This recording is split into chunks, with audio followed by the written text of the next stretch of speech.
Stromboli eruption has started. This is a stratovolcano which has its own island. It's an island called after the volcano, and is inhabited. Actually, there is a village there. It has started erupting. You can see lava fountaining out of the volcano, and in daylight you can see that there is a stream of lava. This is the style of the Stromboli eruptions.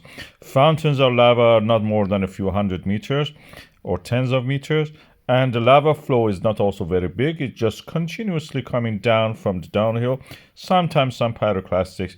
It's a mixture of all the goodies that you can have with a volcano in a beautiful landscape of the Mediterranean, Italy.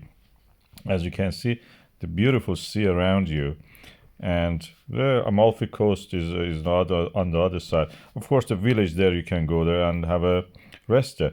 There's a tiny stream of the lava is flowing, mostly forming sometimes a little bit slope, other kind of poi hoi when they are very hot. As you can see in the thermal image, they are not very hot yet. Well, the fountains of this is beautiful in the dusk or during the night when you can actually look at it. The crater itself is big. In this image, you can see the crater. It's quite large for its size. For the size of the island, the crater is big.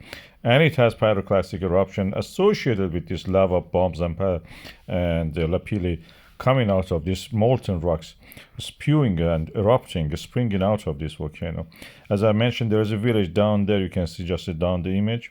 Here, this is the village of the Stromboli, and the rest of it is just a volcano on the other side. It's a beautiful landscape. The beach is full of pumice. It's kind of, bubbly rocks. And they're very light. They're nice. You can use it for cleaning your feet in the bathroom or scrubbing. That's a good choice.